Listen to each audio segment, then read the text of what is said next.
Si tu regardes cette vidéo, c'est pas un hasard. Soit tu as un doute depuis un moment, soit quelque chose a changé ces dernières semaines et tu n'arrives pas à mettre le doigt dessus. Soit tu as déjà une réponse quelque part dans ton ventre et tu cherches juste la confirmation tout en ayant la trouille face à cette éventualité. Dans tous les cas, je vais te parler franchement, pas pour te faire peur, pas pour t'enfoncer, mais parce que tu mérites une vraie conversation à ce sujet, pas que des généralités que tu trouves partout sur Internet. Avant d'aller plus loin, je vais rapidement me présenter pour celles qui ne me connaissent pas encore. Je suis Nathalie Marco, coach conjugal avec l'astrologie. J'aide les femmes comme toi à se reconnecter à elles-mêmes et à se sentir vivantes pour décider en conscience si elles reconstruisent leur couple ou si elles se séparent. J'ai moi-même vécu ce que tu vis actuellement dans ma première vie de couple et j'ai accompagné des centaines de femmes comme toi depuis presque 10 ans. Si tu t'intéresses à ce type de contenu, abonne-toi à ma chaîne. Aujourd'hui, je vais te donner 7 signes que ton mari te trompe. Pas les signes évidents, ceux-là tu les connais déjà. Les vrais, ceux que les femmes voient des mois avant d'avoir le courage de se l'avouer. Je ne vais pas parler d'astro ici, car nous sommes tous capables, plus ou moins, de réagir de ces manières-là, quel que soit notre signe astro, et que l'on soit un homme ou une femme. Tous ces signes que je vais te décrire, je les ai vécus dans la position de la femme trahie et de la femme infidèle. Mais le quatrième et le sixième sont ceux qui passent souvent le plus inaperçus chez les femmes que j'accompagne. Le septième est le plus puissant à ne surtout pas négliger. Avant de commencer, je vais te dire un truc important. Ton instinct, ton intuition féminine ne t'a jamais menti. Le problème, ce n'est pas que tu ne sais pas. Le problème, c'est que tu sais et que tu n'es pas encore prête à faire quoi que ce soit avec cette information. Et c'est humain car ton cerveau fait tout pour te maintenir en sécurité. Parce que savoir, ça oblige à agir. Et agir, ça fait peur. Et tu perds ta sécurité. Alors tu attends, tu vois parfois et tu fermes les yeux. Tu cherches des preuves, tu te demandes si c'est pas toi qui délires et tu te dis que tu es peut-être trop susceptible, trop jalouse, trop je ne sais quoi. Stop. Non, tu n'es pas folle et cette vidéo est là pour t'aider à y voir plus clair. Mais attention, un seul de ces 7 indices ne veut absolument rien dire. On est d'accord? Tu ne vas pas faire un scandale ce soir juste pour un seul indice. Il faut plusieurs indices et répéter dans le temps pour confirmer tes soupçons. Attention, je compte sur toi. Prête? Alors, installe-toi, prends des notes, prends de quoi t'hydrater et on y va. Alors, signe numéro 1. Il a changé sa façon de te regarder, ou plutôt, il ne te regarde plus, ou pas de la même façon. Tu sais, ce regard qu'il avait pour toi, ce petit truc indéfinissable a disparu. Il te regarde, mais tu sens qu'il ne te voit plus vraiment. Tu parles, il est là physiquement, mais son esprit est ailleurs. Tu sens qu'il pense à quelqu'un d'autre, même quand vous êtes ensemble.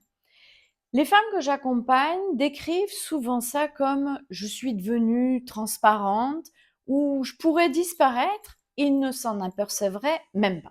Ils ne remarquent même plus ta nouvelle coupe de cheveux, ta nouvelle couleur ou une nouvelle robe que tu viens d'acheter. Et comme ils ne te voient plus, ils ne font plus non plus de compliments. Ce n'est pas de la paranoïa, c'est un indice fort que tu n'existes plus ou plus beaucoup à ses yeux. Un homme qui est pleinement dans la relation te regarde vraiment, et même après 20 ans. Quand ce regard disparaît du jour au lendemain, sans explication, sans crise, sans contexte particulier, observe son comportement et son attitude.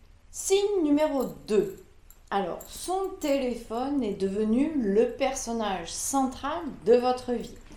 Il y a quelques années, quelques mois, il laissait son téléphone n'importe où. Il répondait à ses messages devant toi sans sourciller. Et aujourd'hui, son téléphone ne le quitte plus. Il est en permanence dans sa poche et peut-être même toujours en mode silencieux quand il est à la maison. J'ai eu le cas d'ailleurs d'une cliente qui me disait que son mari avait mis son téléphone de 17h à 9h du matin en mode ne pas déranger. Comme ça, hormis les favoris, souvent de la famille et le meilleur ami, personne ne pouvait le joindre en soirée. Bon, ça peut être intéressant pour être vraiment avec toi, mais ça peut être aussi un indice. Il peut aussi retourner la face de son téléphone contre la table, même si son téléphone est neuf. Ça, c'était ce que faisait mon ex-mari. Il part dans une autre pièce pour répondre, ou il va dans le jardin ou dans la rue, prétextant un appel professionnel. Il a mis un code que tu ne connais pas ou il a changé celui que tu connaissais. Il efface des conversations ou certains messages. Il a des notifications qui s'affichent sans prénom ou avec le prénom d'un homme que tu ne connais pas, comme par hasard. Mon mari, lui, prenait le téléphone pour aller aux toilettes. Bon, à l'époque, il n'y avait pas de réseaux sociaux. Et il partait même se doucher ou se laver les dents avec son téléphone. Attention, s'il fait ça, ça ne veut pas forcément dire qu'il te trompe. Souviens-toi qu'il faut plusieurs indices dans la durée pour confirmer une suspicion. Et si tu poses une question, même anodine, pour essayer de savoir qui lui a écrit, tu sens une légère crispation, une défense, comme si tu venais de toucher quelque chose qu'il préférerait que tu ne touches pas. Le téléphone, ce n'est pas une preuve en soi, mais quand le comportement autour du téléphone change radicalement en quelques jours, quelques semaines, et que ça coïncide avec d'autres choses, c'est un signal fort. Si cette vidéo te plaît, like pour que d'autres femmes dans ta situation puissent la voir et abonne-toi en activant la cloche pour être informé de la sortie de mes prochaines vidéos. Signe numéro 3. Il est devenu trop gentil ou trop absent. Les deux sont des indices à prendre en compte. Alors, ça peut paraître contradictoire, mais laisse-moi t'expliquer. Certains hommes qui trompent développent une culpabilité compensatoire. Ils ramènent des fleurs sans raison. Ils se proposent de faire des choses qu'ils ne faisaient jamais jusqu'à maintenant. Ils sont soudainement plus attentionnés, plus tendres, parfois plus de je t'aime. Et toi, tu te demandes ce qui se passe parce que ça ne lui ressemble absolument pas. Et au fond, tu as raison de t'interroger. D'autres, au contraire, se détachent progressivement. Ils rentrent tard, de plus en plus tard, des dossiers qui s'accumulent et n'en finissent plus, des réunions au dernier moment. Ils ne mangent plus à la maison aussi souvent. Ils ont du travail, un truc avec des collègues, un ami qu'ils n'avaient pas vu depuis longtemps.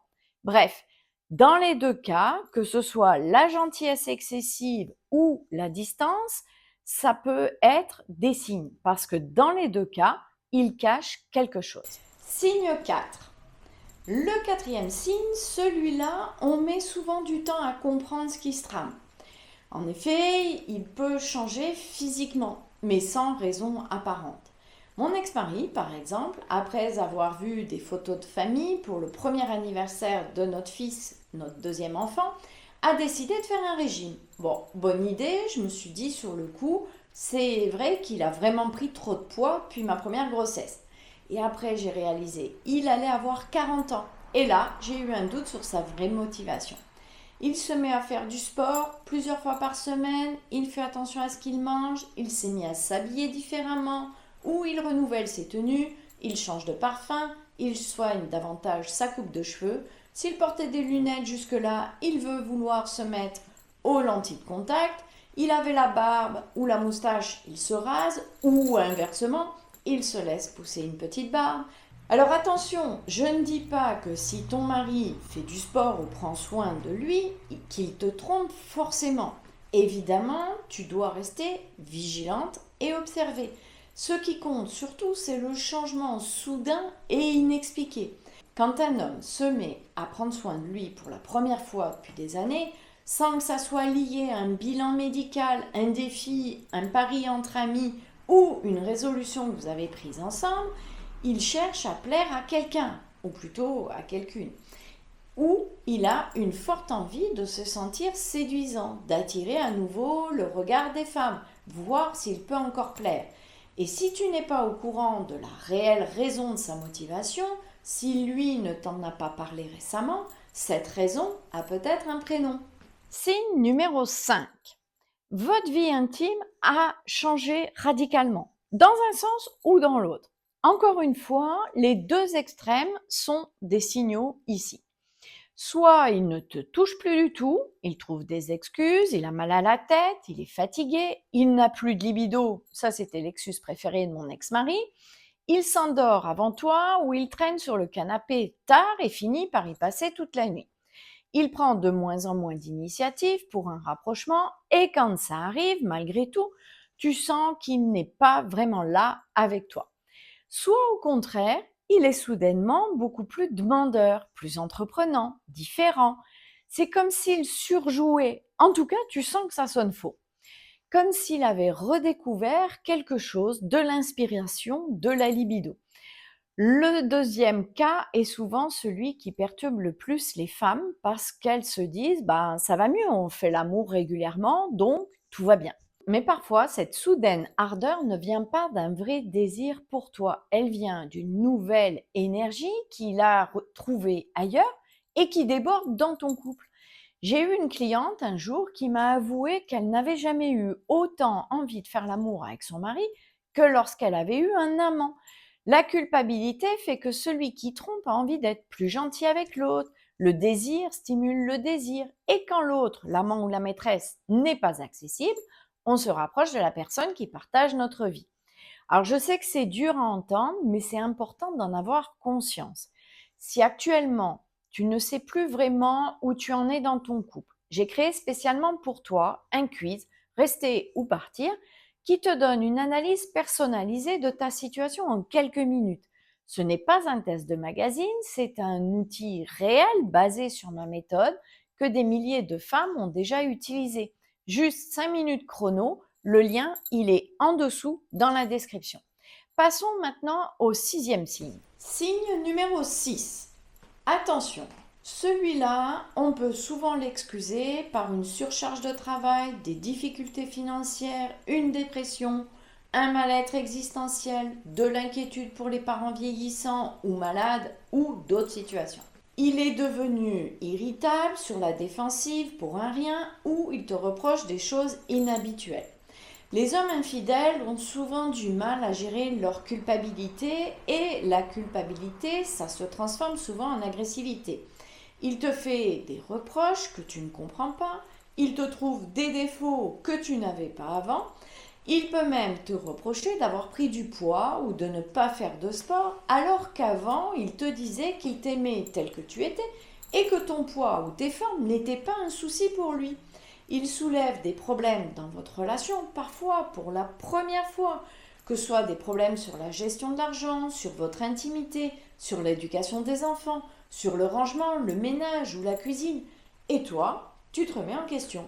Tu te demandes, qu'est-ce que j'ai fait? Tu essayes de t'améliorer, de faire mieux, d'être plus ceci, moins cela. Et parfois, ce n'est pas toi le problème. Parfois, il cherche inconsciemment une justification à son envie d'ailleurs, une raison de partir. Tu sais, c'est la fameuse expression quand on veut noyer son chien, on dit qu'il a la rage. Eh bien là, c'est pareil. D'un seul coup, tu as tous les défauts de la terre. D'ailleurs, son attitude à chercher la petite bête en permanence peut vite virer en dispute récurrente et devenir une aubaine pour te dire tu vois bien, on s'entend plus. Ou te pousser à prendre une décision qu'il n'a pas le courage de prendre. Si ton homme est devenu critique, fermé ou inexplicablement irrité par des choses qui ne le dérangeaient pas avant et que rien dans votre vie commune ne justifie ce changement, c'est une information à prendre en compte. Et enfin, le septième signe, le plus puissant selon moi. Signe numéro 7. Ton instinct, ton intuition de femme te parle. Et tu ne l'écoutes pas forcément. C'est le signe le plus puissant de tous et celui qu'on essaye le plus de faire taire. Tu te réveilles à 3 heures du matin avec une pensée que tu n'arrives pas à chasser. Je me souviens très bien une nuit d'avoir rêvé que je croisais une collègue de travail de mon mari qui me disait qu'elle couchait avec mon mari depuis des mois. Ça m'a réveillée en sursaut et autant te dire que je n'ai pas fermé l'œil le reste de la nuit. Et je me suis demandé pourquoi ce rêve après 12 ans de vie commune en lui faisant totalement confiance. Alors je ne saurais jamais s'ils ont eu une aventure, mais par contre, à partir de ce jour-là, j'ai ouvert l'œil et le bon et j'ai découvert le poteau rose. Tu l'observes plus que d'habitude sans pouvoir expliquer pourquoi. Tu as des images qui te passent dans la tête. pas des certitudes, des impressions, des sensations bizarres. Tu te surprends à vérifier, à chercher, à analyser des choses que tu n'analysais pas avant. Peut-être même que tu peux être tenté de fouiller alors que c'est contre tes principes de vie. Lui, ton corps, il sait, il enregistre tout, le ton de sa voix, les micro-expressions, les variations infimes dans son comportement. Parfois aussi, certains couples sont connectés par télépathie. L'un pense à quelque chose et l'autre le dit. Dans ces cas-là, tu peux très bien aussi capter ses pensées d'ailleurs. Les femmes que j'accompagne me disent toutes la même chose a posteriori. En fait, je le savais, je le sentais, mais depuis le début. Mais je ne voulais pas savoir, ou plutôt je ne voulais pas voir. Ce signe-là ne trompe pas. Alors dis-moi en commentaire, est-ce que tu as déjà ressenti cette sensation et tu n'en as jamais parlé à personne? Je lis tous les commentaires et je te réponds personnellement et discrètement. Alors maintenant, on fait le bilan. Tu as compté combien de signes reconnais-tu dans son attitude? Si tu en as reconnu un ou deux, il peut y avoir d'autres explications. Ne t'emballe pas tout de suite. Ça peut être une dépression, une pression professionnelle, une fatigue profonde, ce n'est pas forcément une infidélité. Si tu en as reconnu 4, 5 et plus, alors tu as probablement déjà une partie de ta réponse. Quel que soit ton résultat, surtout n'agis pas impulsivement. Retiens-toi, même si je sais que c'est pas facile. Observe son attitude sans pister excessivement. Note si besoin les dates, les contradictions, les soupçons. Le temps joue en ta faveur. Tôt ou tard, un homme se plantera. Désolé messieurs, mais vous êtes très souvent beaucoup moins malins et rusés que nous en matière d'infidélité. La vraie question maintenant, c'est qu'est-ce que tu fais avec ça? Parce que découvrir qu'on est trompé, c'est une chose, c'est le sol qui s'ouvre en deux sous tes pieds et la peur de l'avenir qui te tétanise. Savoir quoi faire, rester, partir, reconstruire, tourner la page, ça, c'est une autre histoire. Et c'est là que beaucoup de femmes se retrouvent seules, sans quelqu'un de confiance à qui parler vraiment, sans un espace où poser les vraies questions. Parce que ta mère ou tes amis, si tu leur en parles, elles vont te donner leur vision, pas ce que tu ressens au fond de toi. Il n'y a que toi, au fond de ton cœur, qui sait ce qui est le mieux pour toi. Et aujourd'hui, c'est un peu trop tôt pour trancher. Alors pour t'aider à y voir plus clair, j'ai ouvert quelques créneaux dans mon agenda dès demain pour les femmes perdues et vraiment prêtes à s'investir pour reprendre leur vie en main. Ensemble, on fera la clarté sur ta situation et on définira la meilleure stratégie pour toi. Si tu veux juste te plaindre sans rien mettre en place, ce rendez-vous n'est pas fait pour toi. Tu as le lien en dessous. Et si tu veux aller plus loin, si tu veux un espace, une communauté où tu n'es plus seul avec tout ça, j'ouvre très bientôt quelque chose que je construis depuis des mois. Tu t'abonnes à ma chaîne et tu me suis sur les réseaux. Je vais tout te dévoiler prochainement. Tu n'as pas à traverser ça toute seule. En attendant, ose être une femme audacieuse, déraisonnable et rayonnante pour une vie meilleure. Je te dis à la semaine prochaine. Ciao!